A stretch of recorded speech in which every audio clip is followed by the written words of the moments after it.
بسم اللہ الرحمن الرحیم، السلام علیکم۔ سب سے پہلے آپ سب کو آج کی شب اور کل کا دن 12 ربیع الاول سرکار دو عالم صلی اللہ علیہ وآلہ وسلم کی آمد سے منسوب ظاہر ہے اس سے زیادہ پرمسرت لمحات، اس سے زیادہ پرمسرت گھڑیاں کون سی ہوں گی۔ آپ سب کو عید میلاد النبی کی بہت بہت مبارکباد۔ اللہ کرے کہ اللہ تعالی ہم سب کو اپنی انڈیویجول کیپیسٹی میں ہر اعتبار سے اپنا کام بہترین انداز سے کرنے کی توفیق عطا فرمائے، اور as a nation, as a society بھی ہم پروگریس کریں انشاءاللہ۔ We have excellent examples to follow of course سرکار دو عالم صلی اللہ علیہ وآلہ وسلم کی صورت میں، اور اللہ کرے کہ ہم ان کی بتائے ہوئے جو احکامات ان پہ عمل بھی کر سکیں انشاءاللہ۔ سو پروگرام کا باقاعدہ آغاز ذرا سب سے پہلے اسی خبر سے کرتے ہیں۔ آج سارا دن خبروں میں سپریم کورٹ آف پاکستان رہی۔ فیض آباد دھرنا، یہ فیض آباد میں ہوا تھا، مسلم لیگ نون کی حکومت تھی، اور فیض آباد دھرنے کے بعد دو افراد نے بڑی ریلیونس پائی۔ ایک جنرل فیض حمید صاحب فیض آباد سے فیض، اور قاضی فائز عیسیٰ صاحب، وہ چیف جسٹس ہیں Faiz Hamid sahab, former DG ISI آئی ایس آئی ہو گئے، اور انہوں نے فیض آباد دھرنے کے حوالے سے ایک فیصلہ دیا تھا۔ اس میں لگتا تھا کہ اشارہ جنرل فیض صاحب کی طرف ہے، پھر انہی کو ہٹانے کی کام کی تراکیب شروع ہو گئیں فائز عیسیٰ صاحب کو۔ پھر اس فیصلے کے خلاف اپیلیں دائر کی گئیں یا نظر ثانی ریویو کے جناب۔ پھر وہ قاضی فائز صاحب چیف جسٹس بن گئے، انہوں نے کہا ٹھیک ہے جناب ہم اس کیس کو سن لیتے ہیں۔ اب وہ جس نے فائل کیا تھا وہ سب کہہ رہے ہیں کہ نہیں ہمیں کوئی اعتراض نہیں فیصلے ہے، بٹ ٹھیک ہے کیا ہے، ذرا اس پہ لیگل اوپینین لے لیتے ہیں، پھر اس کا پولیٹیکل اینگل اور باقی حوالوں سے بات کریں گے۔ پاکستان کے مشہور و معروف ماہر قانون، پاکستان کے فارمر اٹارنی جنرل جناب عرفان قادر صاحب ہمارے ساتھ ہیں۔ حضور السلام علیکم۔ جی وعلیکم السلام۔ Thank you for your time sir. Sir یہ تو بتائیں آپ کا تجربہ، یہ آپ کا انالیسس کیا کہتا ہے، یہ کیا ہوا کہ نظر ثانی کی درخواستیں سارے واپس دے رہے ہیں؟ نہیں جی ہمیں بھی کوئی اعتراض نہیں، ہمیں بھی اعتراض نہیں، ہمیں بھی اعتراض نہیں، سب کو اعتراض تھا کل تک، آج کسی کو نہیں ہے۔ ہاں دیکھیں، اس میں میں باقیوں کے بارے میں تو نہیں کچھ کہہ سکتا، لیکن ایک کیس میں بھی وکیل ہوں ایم کیو ایم کی طرف سے۔ ہاں تو مجھے تو میرے جو سائلان ہیں انہوں نے مجھ سے رابطہ نہیں کیا، اور چونکہ انہوں نے رابطہ نہیں کیا، مجھے کوئی انسٹرکشنز نہیں کی، تو میں نے ہمارے جو اے او آر ہیں ان کو کنوے کر دیا تھا، یعنی ایڈوکیٹ آن ریکارڈ کو میں نے کنوے کروا دیا تھا کہ مجھے انسٹرکشنز اس پہ نہیں ہیں، تو لہذا میں اس لیے آج پیش نہیں ہوا تھا۔ میرے اور ان کے درمیان غالباً شاید کوئی مس کمیونیکیشن ہوا ہوگا، جو کہ چیف جسٹس صاحب کو اس طرح سے کنوے شاید انہوں نے نہیں کیا۔ بہرکیف چیف صاحب نے مجھے بھی کہا کہ نیکسٹ ڈیٹ پہ میں بھی آ جاؤں، تو نیکسٹ ڈیٹ پہ میں جا کے تو اپنا یہ موقف جو ان کے سامنے رکھ دوں گا۔ تو کیا پتا نیکسٹ ڈیٹ پہ رابطہ ہو جائے آپ کا؟ جی کیا پتا رابطہ ہو جائے اور ایم کیو ایم آپ سے کہا کہ لڑیں کیس نیکسٹ؟ ہاں اگر وہ کہیں گے تو بالکل، پھر تو میں اپنے پوائنٹس جو ہیں وہ جو بھی میں نے ریویو میں لکھے ہیں ان کو ایجوکیٹ کروں گا، لیکن اگر انہوں نے اسی طرح سے خاموشی اختیار کی تو آبویسلی میں پھر چیف صاحب کو بتا دوں گا کہ ان حالات میں کیسے اس کو پریس کروں۔ آپ فون کر لیں، پوچھ لیں کہ بھائی کیا پروگرام ہے؟ نہیں مجھے ضرورت نہیں ہے فون کرنے کی۔ کیا غرور حسن انہیں غرور عشق ہمیں وہ آ نہیں سکتے، ہم جا نہیں سکتے؟ غرور کی بات نہیں ہے، دیکھیں غرور کی بات نہیں ہے، اچھا نہیں لگتا کہ اپنے سائلوں کو تنگ کریں، آپ ان کو کہیں ضرور آپ کیس کریں، ضرور آپ یہ کریں۔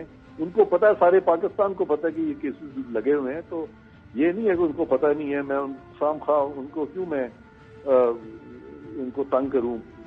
ان کو وہ کر لیں گے اگر انہوں نے واقعی سمجھتے ہیں کہ اس میں اب کوئی ایسی بات رہ گئی ہے، کیونکہ یہ جو کیس ہے یہ کافی اب پرانا ہو چکا ہے، اور اس میں جو بھی لوگ ہیں جن کے خلاف کوئی ایکشن ہونا ہو بھی سکتا تھا تو وہ تو اب کچھ ریٹائر ہو گئے ہیں، کچھ جو ہے وہ خادم حسین رضوی صاحب کی جو پارٹی ہے وہ بھی، خادم حسین رضوی صاحب بھی اب اس دنیا میں نہیں ہے، تو ان حالات میں میرا نہیں خیال کہ ایم کیو ایم بھی کوئی انٹرسٹڈ ہوگی اس کو پرسو کرنے میں۔ آج کی تاریخ تک یہ ہے کہ آپ نے ایم کیو ایم نے یہ واپس نہیں لی اپیل، ابھی آپ نے کہا کہ جی میرا رابطہ نہیں ہوا، ایسے ہی؟ جی بالکل۔ اچھا، اور سر اگر بتا انہوں نے مجھ سے رابطہ نہیں کیا، میں نے یہ نہیں کہا میرا رابطہ نہیں ہوا، انہوں نے مجھ سے بالکل رابطہ نہیں کیا۔ ہاں صحیح۔ اور سر اگر یہ مطلب کرکس بتا سکیں ہائی لائٹ کہ ایم کیو ایم نے ایگزیکٹلی کیا اعتراض کیا تھا اس پہ؟ ان کا جو مین اعتراض تھا وہ یہ تھا کہ اس میں 12 مئی کے واقعات کی نسبت سے ایم کیو ایم پہ کچھ آبزرویشنز تھیں، تو وہ چونکہ اس کیس میں پارٹی نہیں تھے اور ان کو سنا بھی نہیں گیا، تو ان کا یہ موقف تھا کہ جی ان کی حد تک یہ جو معاملات ہیں یہ اس طرح سے یہ فیصلہ جو ہے وہ قانونی نہیں ہے، کیونکہ ان کو سنا نہیں گیا، ان کا موقف سامنے نہیں آیا اور وہ پارٹی بھی نہیں تھے۔ لیکن اب میرا خیال ہے کہ چونکہ کچھ اس میں پیش رفت بھی اس طرح سے نہیں ہوئی تھی، تو اب لگتا ہے کہ مجھے یہی محسوس ہو رہا ہے کہ وہ انٹرسٹڈ نہیں ہے. یعنی ایم کیو ایم چاہتے تھے کہ بھائی 12 مئی سے متعلق جو چیز ہے وہ چونکہ اس کیس سے متعلق ہی نہیں تھا اور آپ نے آبزرویشن دے دی تو پھر آپ مہربانی کر کے پھر اس حصے کو حذف فرما دیں فیصلے سے. اس طرح اگر میں آسان الفاظ میں کہوں تو یہ کہہ سکتے ہیں؟ ہاں یہ نہیں, انہوں نے یہ نہیں کہا تھا کہ حذف پر بھی ہو سکتا ہے, لیکن ان کا اسینشلی یہ پی ٹی آئی نے کہا تھا غالباً. انہوں نے یہ کہا تھا کہ جی ہم پہ اس کا اطلاق اس طرح سے نہیں ہوتا, تو اس لیے ہماری حد تک آپ اس کو ریویو کریں. لیکن اب چونکہ ان کے خلاف کچھ پیش رفت کچھ بھی نہیں ہوا تو وہ اب مجھے لگتا ہے کہ وہ اس میں مزید پیش رفت شاید نہیں کرنا چاہتے. اگر وہ آپ سے لیگل ایڈوائز مانگیں گے تو آپ کی ایڈوائز بھی یہ ہوگی کہ بس چھوڑے جانے تھا, اتنا وقت ہو گیا, اب کیا کرنا ہے, کیا نکالنا ہے اس فیصلے سے؟ وہ جب مانگیں گے تو دیکھیں گے. ابھی یہ میرا اور ان کے درمیان جو ہے نا ایک پریویلیج کمیونیکیشن ہے, میں اس پہ کوئی بات ابھی فی الحال نہیں کرنا چاہتا. Fair enough. اچھا, لیگلی اسپیکنگ آج کی تاریخ میں یہ فیصلہ تو کھڑا ہے اور اس پہ ظاہر اب تو ریویو والے بھی سارے کہہ رہے ہیں کہ نہیں کرنا, تو اس کا مطلب کیا آج کی تاریخ میں اس فیصلے کی روشنی میں ادارے پابند ہیں کہ ان انڈیویجولز کے خلاف کارروائی کریں جو کہ سیاست کے مرتکب ہوئے اس فیصلے کی روشنی میں؟ دیکھیں آج کی جو آبزرویشن ہے چیف جسٹس صاحب کی, انہوں نے یہ صاف طور پہ کہا ہے کہ ہمیں بھی اپنے جج صاحبان کا احتساب کرنا ہے, ہمیں بھی اپنا احتساب کرنا ہے. تو اس سے ایک چیز تو کافی کلیئر ہو گئی ہے کہ چیف جسٹس صاحب سمجھتے ہیں کہ عدلیہ کے کچھ ایسے فیصلے تھے جو کہ ریوزٹ ہونے چاہیے, اور وہ یہ بھی سمجھتے ہیں کہ کچھ معاملے پینڈنگ ہیں سپریم جوڈیشل کاؤنسل کے کچھ ججز کے خلاف, تو اس میں بھی غالباً پیش رفت کی انہوں نے عندیہ دیا ہے. لیکن جہاں تک ایسا احتساب جس کا کہ تعلق افواج پاکستان سے ہے یا جس کا تعلق دوسرے اداروں سے ہے, وہ تو افواج پاکستان خود ہی پروسیڈ کر سکتی ہے اپنے لوگوں کے خلاف یا اپنے ریٹائرڈ لوگوں کے خلاف. وہ عدالت تو پروسیڈ نہیں کر سکتی. وہ اسی طرح ہی ہے جیسے افواج پاکستان ججز کے خلاف پروسیڈ نہیں کر سکتی, تو ججز جو ان کے خلاف پروسیڈ نہیں کر سکتے. عدالت کے پاس ان کو یہ انسٹرکشنز دینے کا رائٹ بھی نہیں ہے. جی, عدالت کے پاس ان کو یہ انسٹرکشنز دینے کا رائٹ بھی نہیں ہے کہ صاحب ہم کچھ نہیں کر رہے لیکن آپ کے کچھ انڈیویجول اس طرح مرتکب ہوئے تو آپ کر لیجئے کارروائی, اس کا بھی رائٹ نہیں ہے عدالت کو آپ کے خیال میں؟ نہیں, اگر عدالت یہ کہتی ہے آپ کر لیجئے تو عدالت نے مان لیا نا کہ عدالت ان کے خلاف پروسیڈ نہیں کر سکتی. نہیں, یہ احکامات کی تک بھی نہیں جا سکتی کہ آپ اپنے ادارہ جاتی نظم و ضبط کے تحت ہی کیجئے لیکن کیجئے, یہ بھی نہیں کر سکتی عدالت؟ دیکھیں عدالت کا جو دائرہ اختیار ہے نا وہ لمیٹڈ ہے ان چیزوں کا جس کا کہ ان کو دائرہ اختیار آئینی قانون نے دیا ہے. عدالت بہت سی باتیں کر جاتی ہے جو کہ بالکل ادروائز غلط نہیں ہوتی, لیکن اس کا عمل درآمد عدالت کے ذریعے نہیں ہوتا. And sir towards the end یہ میاں محمد نواز شریف صاحب کے خلاف جو بھی کیسز وغیرہ ہیں ذہن میں اگر ہوں تو لیگلی, اگین میں پولیٹیکلی بات ہی نہیں کر رہا, لیگلی اسپیکنگ کیا صورت ہوگی کہ ان کو آنے سے یعنی وہ ایئرپورٹ پر گرفتار نہ ہو جائیں, اس کے لیے ایگزیکٹلی کیا ہو جائے تو وہ ایئرپورٹ سے گرفتار نہیں ہوں گے بلکہ مینار پاکستان جا کے تقریر کر سکیں گے؟ ایئرپورٹ سے اگر انہیں انتظامیہ گرفتار نہیں کرتی تو وہ نہیں گرفتار ہوں گے. نہیں یعنی وہ عدالت سے کیا ہو جائے تو انتظامیہ گرفتار نہیں کرے گی؟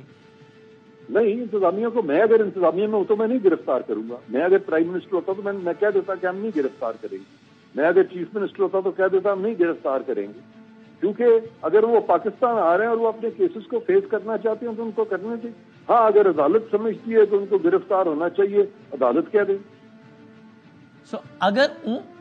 اگر عدالت کہے کہ گرفتار کریں تو ہی انتظامیہ قانونی طور پر پابند ہوگی کہ گرفتار کریں, ورنہ بصورت دیگر نہیں. انتظامیہ پھر بھی کہہ سکتی ہے کہ ہمیں تفتیش کے لیے یا کسی چیز کے لیے درکار نہیں ہے اور یہ عدالت تک جانا چاہتے ہیں تو عدالت خود گرفتار کر لیں. انتظامیہ کو مجبور تو نہیں کر سکتی عدالت گرفتار کرنے کے لیے, لیکن یہاں پہ ان کی ایک سینٹنس ہے اس حد تک آبویسلی وہ جو العزیزیہ کیس میں غالباً ان کی سینٹنس ابھی سسپینڈڈ نہیں ہے, تو اس کے لیے ان کو اسلام آباد ہائی کورٹ سے کے پاس جانا پڑے گا یا وہ سپریم کورٹ کے پاس جو پاناما کیس تھا اس کا ریویو فائل کرنا پڑے گا انڈر دا نیو لا, جو نئے قوانین اب آئے ہیں, تو اس میں وہاں پہ سپریم کورٹ سے ان کو ریلیز مل سکتا ہے. اور یہ کام وہ ان کو آنے سے پہلے ہی کرنا پڑے گا؟ ہاں, یہ کام جو ہے ان کو آنے سے پہلے کرنا پڑے گا اگر کہ وہ سمجھتے ہیں کہ عدالت ان کے عدالتی فیصلہ ان کے رستے میں حائل ہے تو پھر ان کو آنے سے پہلے کرنا پڑے گا. جی حضور, بہت شکریہ جناب Irfan Qadir sahab, thank you very much. Legal حوالوں سے بات ہو گئی. پاکستان میں یہ لیگل امور جو ہیں وہ اس سے سیاست کو جدا نہیں ہے. مجھے وہ جدا و دین سیاست سے یاد آ گیا تھا.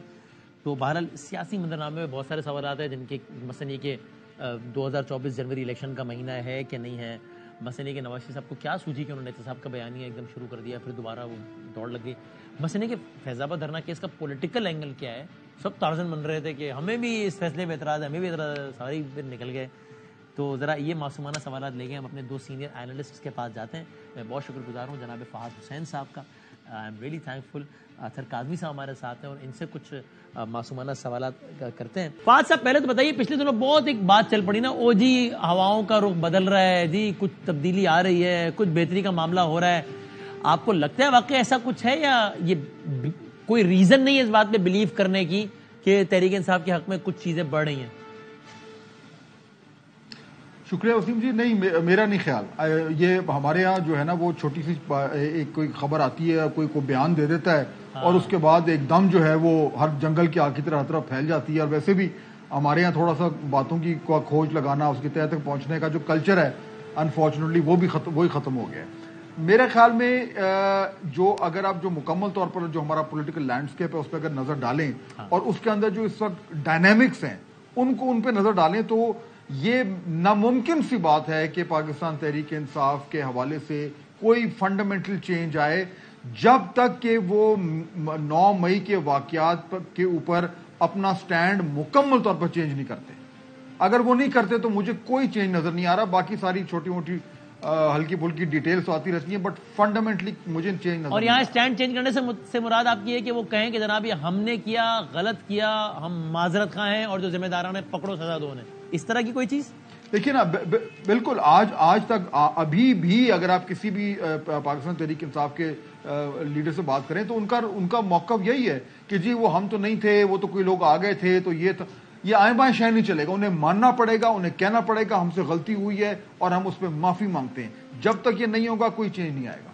اطہر صاحب، یو اگری کہ جناب یہ کچھ چھوٹی ڈیولپمنٹس کو دیکھ کے اتنا بڑا تجزیہ کر لینا کہ ہواؤں کا رخ ہی بدل رہا ہے، یہ بہت ہی پریمیچور ہے، غلط ہے کیا نا؟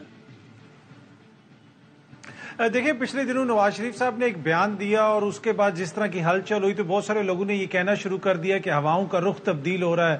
ہو سکتا ہے کہ اب تحریک انصاف کو آن بورڈ لیا جائے، ان سے کسی قسم کی بات کی جائے، ڈیل نہ صحیح ڈھیل دی جائے. لیکن میں نہیں اس کو سمجھتا کہ ایسی کوئی صورتحال ہے.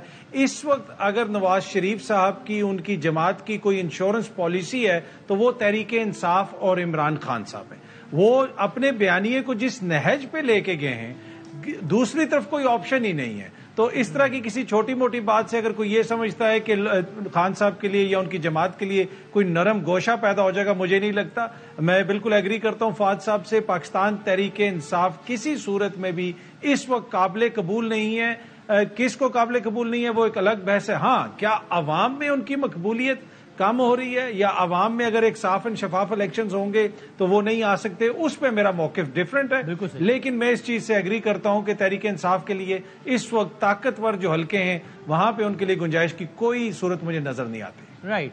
اطہر کاظمی صاحب، آپ سے اگلا سوال میرا، جنوری 2024 الیکشن کا مہینہ ہے؟ ہفتہ تو دیا ہے الیکشن کمیشن نے. اب پہلی دفعہ پاکستان کی تاریخ میں ہمیں ہفتہ الیکشن ملا ہے. اب دیکھتے ہیں جس طرح چیزیں جا رہی ہیں. میری کسی سے بڑی امپورٹنٹ شخصیت سے بات ہو رہی تھی. دیکھیں، الیکشنز کے لیے پھر بہت ساری چیزوں کو آپ کو دیکھنا پڑے گا کہ اس وقت صورتحال کیسی ہے. اگر میاں صاحب 21 اکتوبر کو واپس آ جاتے ہیں تو پھر مجھے یہ لگتا ہے کہ الیکشنز اگر جنوری میں نہ بھی ہوئے تو فروری میں ہو جائیں گے. اس لیے کہ میاں صاحب نے بغیر الیکشنز کے واپس نہیں آنا، اور وہ یقیناً اگر انہوں نے واپسی کا فیصلہ کیا تو ان کو بھی کہیں نہ کہیں سے بتایا گیا کہ الیکشنز ہو جائیں گے.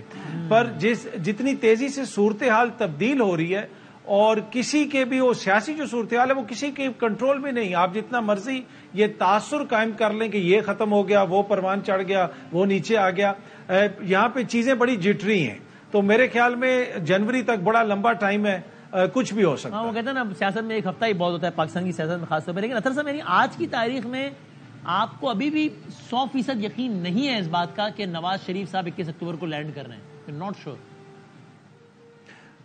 نہیں، مجھے تو لگتا ہے کہ وہ آ جائیں گے. ان کی جماعت کا جس طرح موقف ہے، جس طرح تیاری کی جا رہی ہے اور اب انہوں نے ڈیٹ دی ہے تو مجھے تو لگتا ہے وہ آ جائیں گے. آپ کو لگتا ہے اکتوبر میں نواز شریف صاحب آ جائیں گے اور جنوری فروری میں الیکشن ہو جائیں گے؟ اس کا قوی امکان ہے؟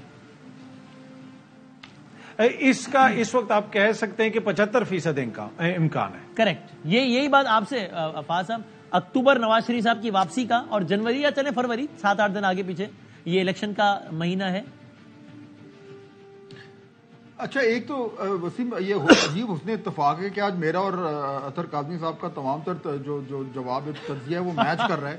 میں اشور کرنا چاہتا ہوں آپ کے آڈینس کو کہ یہ فکس میچ نہیں ہے، اور ہم نے پلان کر کے وسیم بدامی کے شو کو بورنگ نہیں کرنا، ایسا بالکل نہیں ہے. لیکن آج کا دن تاریخ میں سنہری حروف سے لکھا جائے گا، یہ پروگرام میں سیو کر لوں اپنے پاس. لیکن نہیں، فواد صاحب تو ویسے ہمارے استاد ہیں، ہم تو ان سے ایگری، ہر چیز میں ایگری کرتے ہیں. زبردست. نہیں، تھینک یو. دیکھیے میرے خیال میں یہ بالکل بات ٹھیک ہے. الیکشن اب ہوتے نظر آ رہے ہیں، جنوری میں ہی ہوں گے کیونکہ انہوں نے ہفتہ کہہ دیا ہے. نہ بھی ہوئے کو وجہ ہو گئی تو فروری میں تو ہو رہے ہیں. تو وہ جو تھا کہ جی شاید نہ ہو، فروری سے آگے بھی چلے جائیں، مجھے اس کے جو امکانات ہیں وہ بہت کم ہوتے نظر آ رہے ہیں. دوسرا یہ کہ میرے خیال میں میاں نواز شریف کے واپسی کے حوالے سے تھوڑا ٹینشن، تھوڑا سسپینس کریٹ ہوا تھا جب خاص طور پہ جب یہ نیب کے کیسز کھلے اور اس کے بعد پھر انہوں نے جو اپنا وہ جارحانہ بیان دے دیا. لیکن میرے خیال میں وہ تھوڑا سا کچھ بات کو رفع دفع کر دیا گیا ہے، کوئی تھوڑا کمپرومائز ہو گیا ہے. اور جس طریقے سے تیاری ہو رہی ہے واقعی میں مجھے لگ رہا ہے کہ وہ واپس آ رہے ہیں، اور ان کی واپسی جو ہے وہ الیکشن سے ہی جڑی ہوئی ہے. تو وہ دونوں ایونٹس ایک دوسرے کو ری انفورس کر رہے ہیں. اچھا، اب میں کوشش کرتا ہوں ایسا سوال داغوں کہ کہیں نہ کوئی اختلاف پیدا ہو. میں ذرا مذاق کہہ رہا ہوں. نہیں فواز صاحب، آپ سے آغاز کرتے ہوئے اب ایک لمحے کو آپ دونوں کو یہ لگتا ہے کہ اس بات کا بہت امکان ہے کہ جنوری فروری میں الیکشن ہو جائے. تو پھر اب یہ بتائیے نا کہ آپ کے خیال میں الیکشن کا کیا نتیجہ ایکسپیکٹڈ ہے؟ جنوری میں ہو گیا الیکشن تو کیا صورت نکلے گی؟ کون فاتح ہوگا؟ اسٹارٹنگ فرام یو فاضل صاحب. دیکھیے میرے خیال میں اس وقت جو پاپولیرٹی کا لیول ہے، جو اینیکڈوٹل ایویڈنس ہے، اور کچھ حد تک کچھ سرویز بھی آگے پیچھے آ رہے ہیں، تو اس میں میرا نہیں خیال پاکستان میں کوئی بھی یہ کہے گا کہ پاکستان تحریک انصاف کی پاپولیرٹی میں کمی ہوئی ہے، وہ بڑی ہی ہے. اچھا، لیکن لیول پلینگ فیلڈ تو پاکستان میں نہ کبھی بھی نہیں ہوئی. تو کوئی ایکسپیکٹ کر رہا ہے کہ جی یہ والے الیکشن کوئی آسمان سے اتر کر آئیں گے اور اس طرح کے الیکشن ہوں گے جو کبھی 70 سال میں نہیں ہوئے، تو ایسا تو نہیں ہوگا. تو یہ بات تو کلیئر ہے کہ جو ہوا ہے وہ پاکستان تحریک انصاف کے خلاف ہے. اگر ہم یہ ازیوم کرتے ہیں، جو کہ میرے خیال میں ازیوم کرنا درست ہے، کہ پی ٹی آئی کی واپسی بہت مشکل ہے، وہ کیسے رستہ روکے گا وہ الگ بحث ہے. تو پھر پیچھے تو آپ کا رہ گیا Pakistan Peoples Party, P M L N, اور بہت سارے دوسرے جو دیگر جماعتیں ہیں جو ابھر کر آ رہی ہیں. میرے خیال میں یہ تو کلیئر بات ہے کولیشن بلڈنگ ہونی ہے. پی ایم ایل این سمجھتی ہے کہ ان کے پاس ایک سنہری موقع ہے، ان کے علاوہ کوئی چوائس نہیں ہے، وہ سب سے زیادہ ایکسیپٹیبل ہیں، شاید پنجاب میں سیٹیں بھی اچھی لے لیں. تو میرے خیال میں سینٹر میں تو پی ایم ایل این، اگر یہ تمام تر فیکٹرز ایکول رہیں، آپ نے خود ابھی وسیم کہا تھا کہ ایک ہفتے میں ساری کایا پلٹ سکتی ہے، اگر یہ اس سارے فیکٹرز رہیں تو پی ایم ایل این ظاہر بات ہے اس کا ایک اچھا چانس ہے. پاکستان پیپلز پارٹی تھوڑا سا آپ نے نوٹ کیا ہوگا کہ وہ ناراض ہے، کچھ گلہ کر رہی ہے. اسے لگ رہا ہے کہ وہ جو جب پہلے تو وہ نور نظر تھے تو اب وہ نور نظر نہیں ہے، تو وہ ان کے کچھ گلے شکوے لگ رہے ہیں. لیکن میرے خیال میں پنجاب میں بہت امپورٹنٹ رول ہوگا. یہ جو چھوٹی جماعتیں ہیں جو بہت ساری ہمارے سامنے آ رہی ہیں، ان کا بڑا کی رول ہوگا، اور اس جوڑ توڑ میں کچھ بھی ہو سکتا ہے. ٹھیک ہے، لیکن آپ کو لگتا ہے کہ P T I for sure is out? کیسے ہو معاملہ وہ الگ بحث ہے، اور نون لیگ سب سے بڑی بینیفیشری ہوگی، ان کا زیادہ چانس لگتا ہے. ٹھیک ہے. اچھا کاظمی صاحب، اس پہ آپ بھی اپنی رائے دیجیے، اور یہ بھی آپ لوگ مجھ سے زیادہ باخبر اور رابطے میں. پی ٹی آئی کے جتنے دوستوں سے میری بات ہوتی ہے ان میں وہ بھی ہیں جو کہ اس وقت کوئی ہائیڈنگ میں ہے یا کوئی ہے سرعام، ان میں سے میں نے تو اگر آپ مجھ سے پوچھیں تو مجھے 90% لوگ کہتے ہیں، اور وہ مجھے لگتا ہے باقاعدہ اس میں بلیو کرتے ہیں، کہ یہ نہیں کہ وہ کیمرے پر یہ کہہ رہے ہیں، ویسے کہہ رہے ہیں کہ بھائی جان الیکشن ہونے دیں، ہمیں پتہ ہے ہمارا راستہ رکھنے کی کتنی کوشش ہوگی، یہ کوئی سیکرٹ نہیں ہے. لیکن اتنی بھرپور پاپولیرٹی کی وجہ سے کہ کوئی کچھ کر لے، کوئی الٹا لٹک جائے، نہیں روک سکتے، پھر ہم نے اقتدار میں آنا ہے. کاظمی صاحب، آپ کو یہ بات ٹھیک لگتی ہے؟ آپ کو ایک وشفل تھنکنگ لگتی ہے کہ بھائی نہیں ایسا نہیں ہوتا ہے یار پاکستان میں؟ دیکھیں، پاکستان کی تاریخ تو دیکھ لینا کہ ہر انتخاب کے اندر کوئی نہ کوئی اس طرح کا ایک آپ تنازع سامنے آتا ہے کہ اس کو آپ نے پروموٹ کیا، اس کو روکنے کی کوشش کی. لیکن زمینی حقائق اب کافی تبدیل ہو گئے. وسیم صاحب، اگر یہ اب اتنا آسان ہوتا نا تو جو ضمنی انتخاب ہوا تھا پنجاب میں، وہ ہمارے سامنے اس کی ایک مثال موجود ہے. اور اس کے علاوہ جو 2 صوبوں میں انتخاب ہونا تھا اس کو کیوں روکا گیا؟ کیا آپ سمجھتے ہیں کہ وہ بھٹو کی جماعت جنہوں نے آج سے 50 سال پہلے ہمیں آئین دیا تھا، ان کو نہیں پتا تھا کہ یہ کتنا ضروری ہے کہ 90 روز میں انتخابات ہوں؟ دیکھیں بھارت وفاق ہے، اس میں آپ کے گجرات میں الیکشنز ہو رہے ہوتے ہیں، آپ کے پنجاب میں الیکشنز ہو رہے ہوتے ہیں، آپ کے کسی اور صوبے میں الیکشنز ہو رہے ہوتے ہیں ریاست میں، تو وہاں پہ تو کوئی شور نہیں پڑتا. یہاں پہ کیا ہوا کہ اچانک ایسا بن گیا کہ جناب وفاق میں الیکشنز ہوں گے تو صوبے میں الیکشنز ہوں گے. اور وہ دوست جو 18ویں ترمیم میں صوبائی خود مختاری کے بھاشن ہمیں دیتے رہے، وہ یہ کہتے رہے کہ نہیں جناب صوبہ تو وفاق کی مرضی کے بغیر چل ہی نہیں سکتا. اور صوبے کے الیکشنز کے خلاف قراردادیں وفاقی اسمبلی میں پارلیمنٹ میں ان لوگوں نے پیش کی. وہ کیوں پیش کی؟ وہ اس لیے پیش کی کہ اب زمینی حقائق یہ ہیں کہ آپ آن دا ڈے، ہاں پری پول اینڈ آفٹر دا پولنگ آپ شاید کچھ کر سکیں مینج، الیکشن ڈے میں اب آپ اس طرح نہیں کر سکتے. اور اس کی بڑی وجہ وہ ہے کہ وہ کمیونیکیشن گیپ ختم ہو گیا. وہ جو دھند آ جاتی تھی نا کہ وہ بندے نکلے ہیں بیلٹ باکس لے کے اور وہ چیزیں لے کے اور راستے میں غائب ہو گئے. اب تو پولنگ اسٹیشن سے آپ تصویر لیتے ہیں اور واٹس ایپ پہ آپ کو ریزلٹ مل جاتا ہے، پتہ چل جاتا ہے. تو میرے خیال میں مشکل ہوگا، اتنی جلدی آپ اس کو اس طریقے سے مینج نہیں کر سکیں گے. اور پھر اس کا نتیجہ کیا نکلے گا یہ بھی بہت ضروری ہے. یہ جو ہم نے 90 روز کے پرنسپل اور 60 روز کے پرنسپل پہ ایگری کیا تھا نا، وہ 71 کے سانے کے بعد کیا تھا. تو یہ بھی فیصلہ سازوں کے لیے ذرا ایک سوچنے کی چیز ہے کہ اگر ہم عوام کی ٹائٹ کے آگے اس طرح باندھیں گے تو اس کا پھر نتیجہ کیا ہمارے لیے بہتر ہوگا یا پھر اس سے ہمیں کوئی نقصان بھی ہو سکتا ہے. آپ کے خیال میں یعنی یہ بھی ممکنات میں سے ہے کہ الیکشن جب ہو تو پی ٹی آئی سب سے بڑی فاتح بن کے ابھرے؟ یہ ہو سکتا ہے آپ کے خیال میں کاظمی صاحب؟ بالکل ہو سکتا ہے اگر ان کو الیکشن لڑنے دیا گیا. ان کو کمپین چلانے کی ضرورت نہیں ہے، ان کی کمپین یہ لوگ خود روز چلاتے ہیں. جس طرح مقدمات چل رہے ہیں، روز پریس کانفرنسز ہو رہی ہیں، اب چیزیں اس لحاظ سے آگے لڑنے دیا تو پھر بے شک رستہ روکنے بھی کوشش کریں، خالی بیلٹ پیپر پہ بلہ کافی ہوگا، وہ کام کر دے گا اپنا. آپ کو ایسا لگتا ہے؟ مور دین انف ہوگا جی، مور دین انف ہوگا. میں آپ کو رورل حلقوں کی بات بتا رہا ہوں، مختلف جگہوں کی بات بتا رہا ہوں کہ جو اس وقت سچویشن ہے. میرے ساتھ پرسوں ایک بڑی امپورٹنٹ شخصیت بیٹھی ہوئی تھی خیبر پختونخوا سے جو پی ٹی آئی کی بہت زیادہ مخالف ہے. انہوں نے بھی یہ بات دوبارہ دہرائی ایک جگہ پہ کہ 50% سے زیادہ بھی دھاندلی ہو تو پھر بھی ان کو ہرانا ہمارے لیے جو ہے نا ممکن نہیں ہو پائے گا. تو اس سے آپ اندازہ لگا لیں کہ اس وقت کیا گراؤنڈ سچویشن کیا ہے. یعنی کاظمی صاحب اگلا اقتدار پھر پی ٹی آئی کا ہو سکتا ہے آج سے 3 مہینے بعد، 4 مہینے بعد؟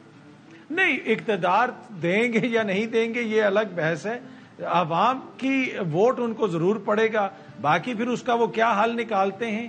یہی تو میرا خدشہ ہے اس الیکشن کے حوالے سے کہ پھر الیکشن ڈیلے ہو سکتا ہے اور خدا نہ خواستہ کچھ اور بھی ہو سکتا ہے. اوکے ٹھیک ہے فاصل، اگر آپ اس میں کامنٹ کرنا چاہیں تو، ورنہ میں اگلے سوال کی طرف بڑھتا ہوں. یہ جو آج کی بھی جو ڈیولپمنٹ ہے کتنی دلچسپ ہے نا کہ یہ فیض آباد دھرنا کیس سارا اس کا بیک گراؤنڈ میں بھی جائے بغیر کہ وہ ایک دھرنا ہوا، پھر اس پہ سگنیچرز ہوئے، وہ دھرنے پہ جو فیصلہ ہوا وہ ایک چیف جسٹس، آنے والے چیف جسٹس جو کہ آج کے ہیں چیف جسٹس، ان کو ہٹانے کی وجہ بن گیا. اس فیصلے کے خلاف اس وقت سارے تارزن بنے ہوئے تھے کہ نظر ثانی. پہلے تو یہاں تک آیا کہ جناب اگر میں اپنے الفاظ میں کہوں کہ دماغ خراب ہے جج کا، بھائی کیا ہے یہ، کیا کر رہے ہیں، کیسا فیصلہ ہے یہ سکم ہے. پھر خیر وہ شک ہٹا دی، یہ سکم. اب وہی آدمی چیف جسٹس بن گئے. اب وہ کہہ رہا ہے یار چلو آپ نے ریویو فائل کیا تھا نا، چلو آ جاؤ 28 کو سماعت ہے. تو پہلے آئی بی کہتا ہے کہ نہیں سر کوئی ہے ہی نہیں، ہمیں کوئی ریویو چاہیے ہی نہیں. پیمرا کہتا ہے چاہیے ہی نہیں کچھ. ایم کے ایم دوڑ گئی. یہ جو فیض آباد دھرنا کے فائزہ صاحب نے جو اٹھایا دوبارہ، آپ کے خیال میں وہ اس سے کیا نکالنا چاہ رہے تھے اور اب کیا ہوگا اس کا؟ دیکھیے میرے خیال میں جو ہونا ہے وہ تو میرے سامنے ہو ہی گیا سب کچھ.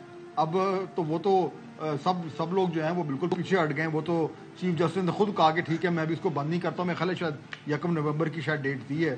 تو معاملہ تو اس طریقے سے شاید کاروائی تو چلتی رہے، لیکن اس کو ریویو کا جو انجام ہونا تھا وہ تمہارے سامنے آ گیا، سارے پیچھے ہٹ گئے. اور یہی وہ ڈائنامکس ہیں وسیم جو پہلے بات کر رہے تھے پاکستان میں کہ ایک پاور اورینٹڈ سوسائٹی ہے اور اس میں بہت حد تک چیزیں ڈیپینڈ کرتی ہیں کہ پاور کدھر سے فلو کر رہی ہے اور کدھر سے ہٹ رہی ہے. یہی وہ ڈائنامکس ہیں جو ابھی پچھلے سوال میں بھی آپ بات کر رہے تھے نا کہ الیکشن کا کیا ہوگا اور ان کو آنے دیا جائے گا پی ٹی آئی کو. میرے خیال میں وہ ایک انگریزی میں لفظ استعمال کرتے ہیں پرنسپل کانٹرڈکشن، اور وہ پرنسپل کانٹرڈکشن اس ٹائم ہمارے سسٹم میں اس وقت ہے یہ کہ ایک جماعت ہے جو کہ بظاہر لگتا ہے کہ پاکستان میں سب سے زیادہ پاپولر ہے، لیکن وہ واپس اقتدار میں نہیں آ سکتی. یہ تضاد ہے اور یہ تضاد موجود، یہ زندہ جاگتا ہوا تضاد ہے جو ہمارے سامنے ہے. اور میرے خیال میں کسی کو بھی نہیں سمجھ آ رہی کہ اس تضاد کے ساتھ کیا کریں اور کیسے کریں.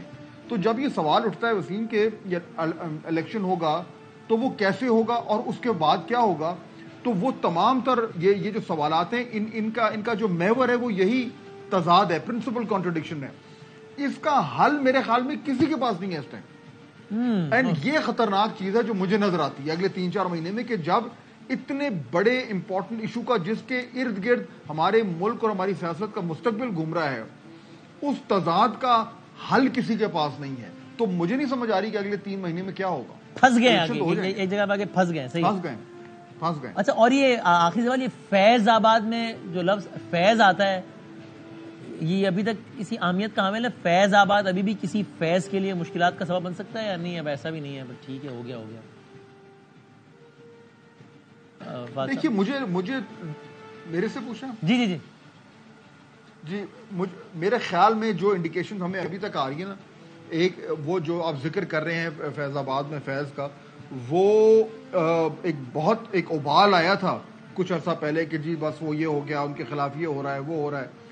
لیکن اب جس طریقے سے ڈائنامکس ہوئے ہیں نا, اور آپ نے دیکھا کہ جو میاں نواز شریف صاحب نے جو بیان دیا لندن میں بڑا جارحانہ, اس کے بعد کیا ہوا, تو وہ انڈیکیشن ہے کہ اس طرف جاتے ہوئے ابھی بھی حالات ہیں نہیں چلیں گے. اور یہ میاں صاحب کو کیا سوجھی, انہوں نے کیوں دیا یہ بیان فواد صاحب آپ کے خیال میں؟ ان کو نہیں پتا تھا کہ کیا ہوتا ہے پاکستان میں؟ میرے خیال میں کمبینیشن ہے. ایک میاں صاحب کی اپنی ایک پرسنالٹی ہے, ان کی تھنکنگ ہے جو ہمیشہ سے ہے اور وہ چلتی آ رہی ہے. اور دوسرا میرے خیال میں شاید یہ بھی تھا کہ جی جو ہمارا نون لیگ کا جو بیانیہ کہیں کھو گیا ہے اس کو کہیں سے ڈھونڈ کے نکالا جائے اور اس کے ساتھ فٹ کیا جائے. تو وہ لیکن وہ میرے خیال میں وہ سچویشن کو مسریڈ کر گئے. پھر ان کو شاید بتایا گیا کہ بھائی یہ نہ ہو کہ اس بیانی کے چکر میں پوری نون لیگ کھو جائے, اس لیے تو اطہر صاحب وائنڈ اپ کرتے ہیں اس کو. وہ کل نون لیگ کے ایک مہمان تھے, ہم نے ان سے پوچھا بھائی حتمی رائے بتائیں آپ کی, کہ جاوید لطیف صاحب ہی تھے, آن ایئر ہوئی بات, کہ میں نے کہا بھائی کیا ہے, آپ نے آ کے احتساب کرنا ہے ان افراد کا, یعنی ان دو کا میں نے نام لیا. تو بڑا معصومانہ جواب تھا. انہوں نے کہا ہم اقتدار میں آ کر اداروں سے کہیں گے کہ خدا کے لیے اپنے احتساب کا نظام ایسے بنائیں کہ ان کا احتساب ہو. تو میں نے آگے سے کہا کہ اگر آپ نے تو کہہ دیا اور اداروں نے آگے سے کہہ دیا کہ جاؤ بھائی جان نہیں کرتے, چلو نہیں کر رہے نظام, تو کیا کر لیں گے آپ؟ تو ٹورڈز دی اینڈ قادمی صاحب یہ اس میں بتائیں کہ یہ آپ کا بھی کیا خیال ہے کہ یہ کیا ہوا نواز شریف صاحب کو اچانک کہ یہ جنرل باجوہ, جنرل فیض, پھر وہ سارے دوڑ گئے دوبارہ؟ دیکھیں ان کے اس بیانیے میں وزن ہوتا اگر وہ 16 ماہ کے دوران بھی ان کا یہی بیانیہ رہا. 16 ماہ میں آپ نے دیکھا کہ کسی قسم کا کوئی ذکر نہیں ہوا, کابینہ وہاں پہ جاتی رہی, کابینہ کے اجلاسوں میں وہ ایک طرح سے لندن میں شرکت کرتے رہے, کہیں پہ بھی انہوں نے یہ کوئی بات کی یا ان کے بھائی نے کوئی بات کی. جنرل باجوہ کی ریٹائرمنٹ کے بعد شہباز شریف صاحب ان کے گھر ان سے ملنے گئے اور اپنے دور اقتدار میں کتنی دفعہ ان کو 1 سال کی ایکسٹینشن آفر کی. تو اس وقت تو کسی قسم کا کوئی ایسا نہیں تھا. تو یہی وجہ ہے نا کہ اگر آپ نے اس وقت کوئی ایک موقف لیا ہوتا, پرنسپل سٹینڈ لیا ہوتا, تو شاید سچویشن ڈیفرنٹ ہوتی. اور پھر جس طریقے سے اقتدار لیا گیا, جس طریقے سے اقتدار, آپ کو پتا ہے کہ جو ووٹ آف نو کانفیڈنس آیا, با پارٹی ادھر چلی گئی, MQM ادھر چلی گئی, تو ہر کسی کو نظر آ رہا تھا کہ کیا کچھ ہو رہا ہے. تو میرے خیال میں اس وقت وہ ان کے پاس اور بیانیہ ہے نہیں ہے. جو ان کے بھائی کی حکومت کی 16 ماہ کی کارکردگی ہے, وہ اس کو نواز شریف صاحب کیسے عوام کے سامنے رکھیں؟ تو انہوں نے کوئی نہ کوئی بیانیہ تو دینا ہے. تو میرے خیال میں اس مجبوری کے تحت انہوں نے یہ بیانیہ بنانے کی بات کی ہے, لیکن کیا عوام اس کو بائی کرے گی وہ مجھے نہیں لگتا. اور دوسرا جو فواد صاحب ابھی جس تضاد کی بات کر رہے تھے نا, یہ بہت امپورٹنٹ نکتہ ہے. یہ وہ چیز ہے جس کے اوپر آنے والے دنوں میں ڈسکشن بھی ہوگی, ڈسکشن ہو بھی رہی ہے. اب یہ تضاد ہے یا مینٹل بیریئر ہے, اور کیا وہ مینٹل بیریئر عوام نے توڑ دیا ہے اور سیاستدان توڑ سکیں یا نہیں توڑ سکے, یہ ایک بڑا کوشچن ہے. تھینک یو جی, بہت شکریہ اطہر کاظمی صاحب, بہت شکریہ جناب فواد حسین صاحب. ایک ہم بریک لیتے ہیں, بریک کے بعد پاکستان پیپلز پارٹی کے سینئر رہنما جناب قمر زمان کائرہ صاحب ہمارے ساتھ موجود ہوں گے. تھوڑا سا ذرا ماضی کے جھروکوں میں بھی جاتے ہیں. بڑی انٹرسٹنگ کچھ چیزیں ہوتی ہیں, کیس سٹڈیز ہوتی ہیں جن کے پس پردہ کیا چل رہا ہوتا ہے, یہ جاننا بڑا دلچسپ بات ہوتی ہے. مثال کے طور پہ آج ہم ایک دھرنا ڈسکس کر رہے ہیں, فیض آباد دھرنا, چونکہ وہ فیض آباد دھرنا کیس لگا ہوا ہے. ذرا کائرہ صاحب سے پوچھتے ہیں, ایک یہ جو سیریز چلی ہے دھرنوں کی, یہ اپنی نوعیت کا پہلا دھرنا ہوا تھا کائرہ صاحب کے دور میں, پیپلز پارٹی کے دور میں. طاہر القادری صاحب آئے تھے, آج فائدی صاحب نے بات بھی کی ہے, نام لیے بغیر, کہ جن کو جمہوریت بہت یاد ہو رہی تھی, وہ کینیڈا سے آگے نہیں رہی. تو قمر زمان کائرہ, اچھا, اور اس وقت کائرہ صاحب نے وہ دھرنا ختم کروانے میں اہم کردار ادا کیا تھا, وہ کنٹینر پہ ساتھ کھڑے ہوئے تھے, ہو سکے تو مناظر بھی دکھائیے گا. تو تھوڑا سا ذرا ماضی میں جاتے ہیں, اور ماضی میں اس طرح کی بڑی دلچسپ مماثلتیں ہیں کہ جس سے لگتا ہے کہ وہیں کھڑے ہم چاہے 88 ہو، چاہے 99 ہو، چاہے 2014 ہو، چاہے 2012 ہو، چاہے 2022 ہو؟ کیسے، کیوں؟ قاہرہ صاحب سے کچھ سوالات کے ذریعے بات سامنے رہے گی، بریک کے بعد آتے ہیں۔ ایک بار پھر آپ کو خوش آمدید کہتے ہیں۔ پاکستان پیپلز پارٹی کے سینئر موسٹ رہنماؤں میں سے ایک یعنی کہ جناب قمر زمان قاہرہ صاحب ہمارے ساتھ موجود ہے۔ حضور السلام علیکم۔ وعلیکم السلام، کیسے ہیں آپ؟ سر الحمدللہ، آپ ٹھیک ٹھاک ہیں؟ مزاج بخیر؟ عید میلاد النبی کی بہت مبارکباد، آج ظاہر بڑی مبارک شب ہے۔ اچھا قاہرہ صاحب، یہ as a student of history کچھ چیزیں بڑی انٹرسٹنگ ہوتی ہیں نا، خاص طور پہ اگر وہ حالیہ تاریخ سے تعلق رکھتی ہوں۔ مثال کے طور پہ فیض آباد دھرنا کی بڑی زبردست کیس اسٹڈی ہے نا، کہ کیا ہوا، کیسے ہوا، پھر سگنیچر ہوئے، پھر وہی وجہ بن گیا۔ فیض آباد میں فیض صاحب بھی بڑے متعلق ہو گئے اور فیض آباد سے فائز صاحب بھی بڑے متعلق ہو گئے، پھر وہی بندہ چیف جسٹس بنا ہوا ہے، مطلب بڑا انٹرسٹنگ۔ تو اس لیے میرا جی چاہے کہ آپ سے پوچھوں کہ ایک دھرنا 2000، اب correct me if I am wrong, اگر میں سال غلط ریکال کر رہا ہوں تو شاید 2013 تھا کیا، جو آپ کی حکومت تھی، وہ اپنی نوعیت کا جو پہلا دھرنا تھا اپنی نوعیت کا، پھر اس کے بعد اس طرح کے دھرنے بہت ہوئے جس میں طاہر القادری صاحب بھی تھے۔ آج فائز عیسیٰ صاحب نے بھی ان کا نام لیے بغیر کہا ہے کہ وہ صاحب کہاں ہیں جن کو جمہوریت بڑی یاد آتی تھی، وہ کینیڈا سے نہیں آ رہے واپس۔ اس دھرنے میں آپ نے بڑا کلیدی کردار ادا کیا، مجھے یاد ہے ہم وہاں پہ کوریج کر رہے ہوتے تھے، بڑی تقریر ہوتی تھی، پھر وہ آپ ہی اس ٹیم میں بھی تھے، آپ، مرحوم رحمان ملک صاحب جو کہ جنہوں نے ختم کروایا، معاہدہ شعاہدہ کرایا۔ آپ کا آج جب آپ دیکھتے ہیں، آپ کو کیا تاثر ہے اس دھرنے کے بارے میں کہ وہ بہرحال طاہر القادری صاحب کا اور دیگر افراد کا اپنی ہی ایک ایفرٹ تھی، چاہے غلط ایفرٹ تھی، یا وہ بھی کچھ اس کے بھی پس پردہ کچھ عوامل تھے اس وقت کے ادارے، کوئی معاملات تھے اس کے پیچھے؟ وسیم، بہت شکریہ پہلے تو آپ کو اور ساری قوم کو اور سارے دنیا کے مسلمانوں کو آج کا دن عید میلاد النبی مبارک ہو۔ یہ ہمارے لیے بڑا مبارک دن ہے۔ آپ کے سوال کی حد تک تو میں یہ عرض کروں گا کہ کچھ نہ کچھ ایسے شائبے شک و شبہ تو ضرور رہے ہیں، لیکن میرے پاس کوئی ثبوت نہیں ہے کہ میں اس کے اوپر یہ بات کہہ سکوں کہ اس کے پیچھے بھی کوئی ایسا ذہن تھا۔ ہاں، اگر میں اس کے شروع ہونے، ختم ہونے اور ان کے جو مطالبات تھے ان کے حوالے سے دیکھتا ہوں تو اس کے اندر مجھے مور اور لیس اسی طرح کی صورتحال نظر آتی ہے، لیکن وہ بغیر کسی انٹرونشن کے، بغیر کسی بیرونی مدد کے ہم نے اپنے طور پہ طے کرایا تھا، اور اس میں طاہر القادری صاحب کو باقی بھی قیادتیں موجود تھیں، ہم نے ان کو کنونس کیا تھا اور ان کی کچھ باتیں ہم نے مانی تھیں۔ پھر یہ بھی ہوتا ہے وسیم، ایسے حالات میں اگر آپ کسی کو کنونس کر لیتے ہیں یا ان کو حالات اس بات کا ادراک کرا دیتے ہیں کہ ہم غلطی پہ ہیں، تو پھر ان کو آپ نے ایک فیس سیونگ بھی دینی ہوتی ہے، یہ بھی آپ کے سارے عمل کا ایک حصہ ہی ہوتی ہے۔ میرا اگلا سوال یہی تھا کہ وہ ایک فیس سیونگ تھی، یعنی قاضی صاحب بھی پھر پھنس گئے تھے یا آپ لوگوں نے اپنی جان چھوڑائی کہ یار اب ایک مسئلہ کھڑا ہو گیا؟ وہ مکس میچ ہی تھا، بس ایسے سمجھ لیں۔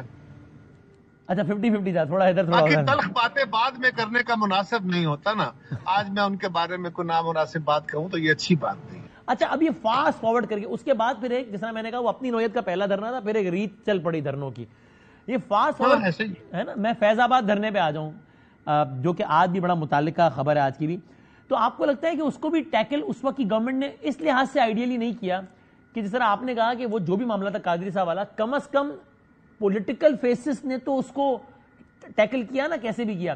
یہاں تو ایک نئی ریت قائم ہو گئی کہ جہاں پر پسے پردہ نہیں بلکہ بالکل سامنے آ کے جو ہے ایک حاضر سروس فوجی جنرل معاہدے پہ بوساطت ڈی جی سی میجر جنرل فیض امین، یہ اس وقت کی گورنمنٹ کا فیلئر تھا کہ وہ اپنے طور پہ نہیں کر پائی یہ معاملہ؟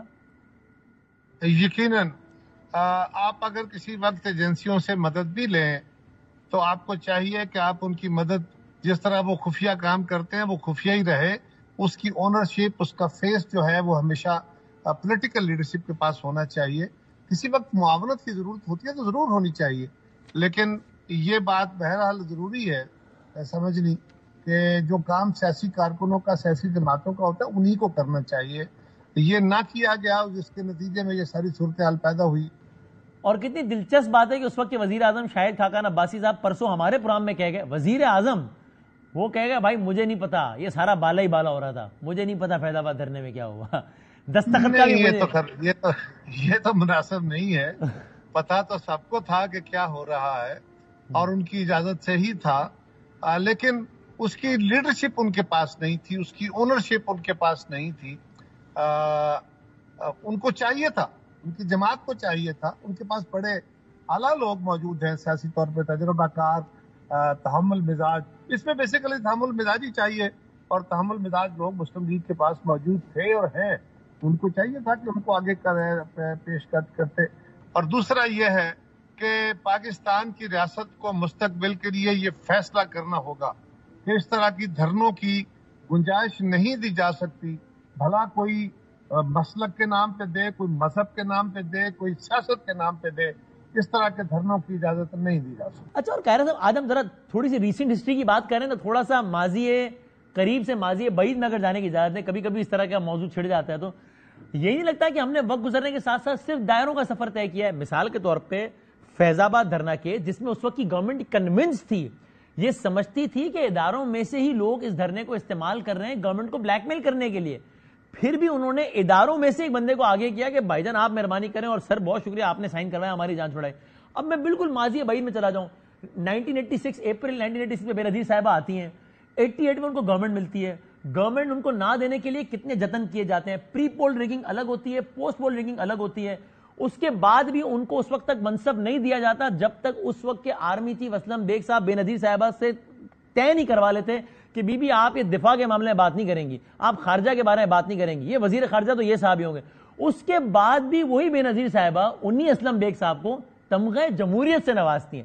تو یہ تو ہم نے پھر دائروں کا ہی سفر طے کیا نا, 88 میں وہ ہو یا 2014 16 18 میں یہ ہو. وسیم, بات یہ ہے کہ آپ بنیادی طور پہ اپنے اداروں کے ساتھ تصادم کو اوائڈ کرتے ہیں. سیاسی جماعتوں کے پاس کیا ہوتا ہے, بندوق اور توپ و تفنگ تو نہیں ہوتا نا. سیاسی جماعتوں کے پاس تو حکمت عملی ہوتی ہے, اور ایک حکمت عملی اس وقت یہ سوچی گئی ہوگی, میں تو اس فیصلے میں شامل نہیں تھا, یہ سوچی گئی ہوگی یقیناً کہ اس وقت اگر ہمیں اتنے عرصے کے بعد ملک سے جو جمہوری عمل شروع ہو رہا ہے اس پہ یہ کمپرومائز بھی ہو رہا ہے. یہ محترمہ کے مزاج نہیں تھا, لیکن ان کے ساتھیوں نے ان کو اس بات پہ مجبور کیا ہوگا, اور انہوں نے کمپرومائز کیا کہ اس سے چلے, ایک اوپننگ ہو, ایک بہتری کا سامان چلے.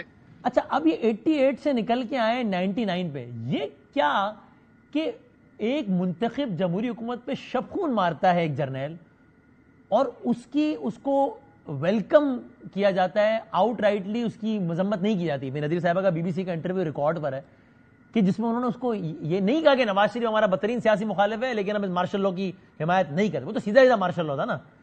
تو یہ بھی بڑی حیران کن بات لگتی ہے مجھے, فرینکلی کہہ رہا تھا. سیم, دیکھیں بات یہ ہے کہ پاکستان کی تاریخ ماضی کی بہت تلخیوں میں گھری ہوئی ہے, یہ بات درست ہے. اب میں نے وہی کہا نا کہ تاریخ کو اگر اس کے وقت کے میں کھڑے ہو کے دیکھیں گے تو شاید آپ کو اس کی کوئی جسٹیفیکیشن لگے. بعد میں محترمہ بے نظیر بھٹو شہید تھی نا, جو اس کے خاتمے کے لیے اور میاں نواز شریف سے سمجھوتا کیا, چارٹر آف ڈیموکریسی کرنے خود چل کے ان کے پاس گئی. تو وہی محترمہ تھی جنہوں نے اپنے سارے ماضی کو بھی بھلایا, پیچھے چھوڑا اور چل کے گئی. لیکن اس وقت کیونکہ میاں صاحب بڑے اس وقت کی گورنمنٹ ہمارے خلاف بڑے تلخ فیصلے کر رہی تھی, مشکلیں تھی, زرداری صاحب پہ کیسز, محترمہ پہ کیسز, باقی ہمارے دوستوں پہ کیسز, اور کافی تلخی تھی. اس کے نتیجے میں ہم ان کی حکومت کے خلاف کوئی موومنٹ چلا رہے تھے, کوشش کر رہے تھے. بس وہ ایک تلخی کا سامان تھا, ایسا ہی ہے.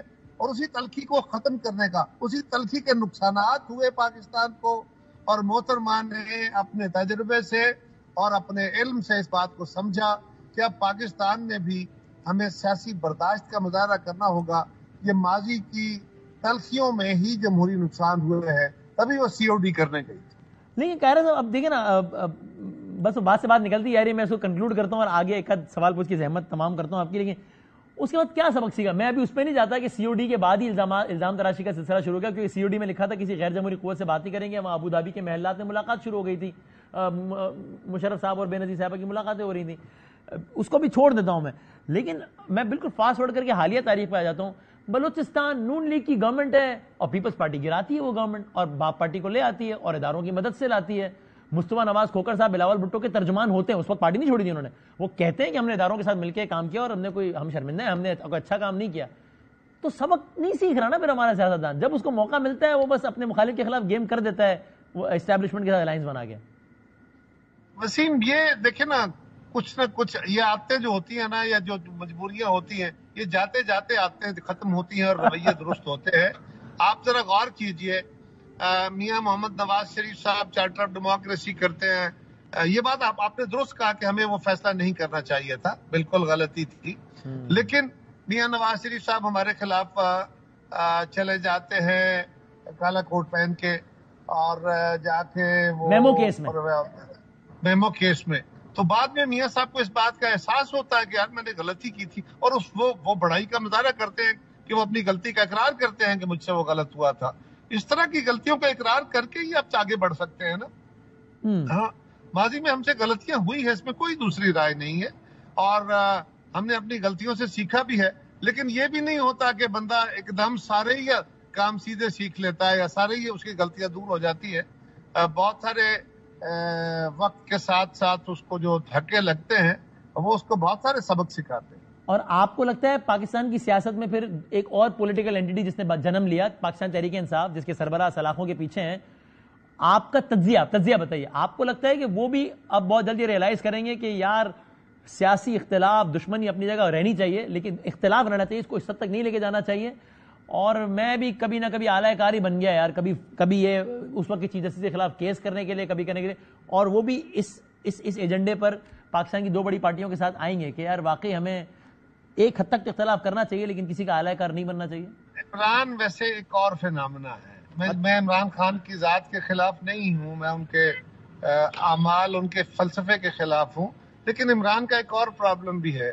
ایک تو خان صاحب جمہوری جدوجہد کے نتیجے میں نہیں آئے تھے انفارچونیٹلی, اور ان کا جو سیاسی تجزیہ یا سیاسی سفر تھا وہ فاشزم کی طرف زیادہ تھا, وہ طاقت کے زور پہ زیادہ تھا, وہ اصول اقتدار پہ زیادہ تھا, وہ انصاف پہ مبنی نہیں تھا. مطلب اگر انہوں نے اصول انصاف کرنا ہوتا تو پھر اپنی صفوں میں ان لوگوں کو نہ لیتے جن کو وہ گالیاں دیتے رہے.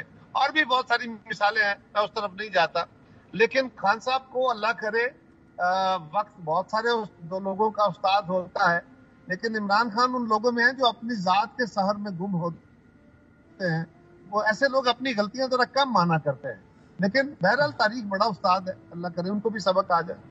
Okay, and now towards the end Kaira صاحب, ہم نے بات کی بے نظیر صاحب اور اسلم بیگ صاحب کا ریلیشن شپ, نواز شریف صاحب اور مشرف صاحب کا ریلیشن شپ. آج کی تاریخ میں نون لیگ کے صفوں سے ایک بیانی نے سر اٹھایا, پھر لگا کہ شاید وہ سر وہ واپس چلا گیا, لیکن قطع نظر سے آپ بتائیے آپ کی کیا رائے ہے اگلی جو بھی گورنمنٹ ہے, مثال کے طور پہ پیپلز پارٹی کی گورنمنٹ آتی ہے تو آپ یہ چاہیں گے کہ آپ لوگ ایسے اقدامات کریں کہ پچھلے دور کے جو کردار ہیں, میں نام لے لیتا ہوں خاص طور پہ باجوہ صاحب اور فیض صاحب, ان کو احتساب کے کٹہرے میں لایا جائے کہ ان کے اقدامات سے ملک کو نقصان ہو جائے, آپ کہیں گے یار مٹی پاؤ آگے بڑھو, چھوڑو یار؟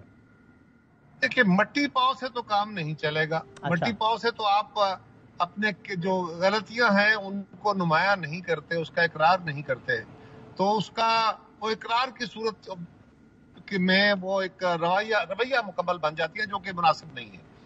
ہاں, صرف جرنل نہیں ہے, ججز بھی ہیں, سیاستدان بھی ہیں, باقی ہماری بیوروکریسی بھی ہے, جوڈیشری کے اندر سے سوری آپ کے صحافیوں کے اندر بہت سارے لوگ ایسے ہیں.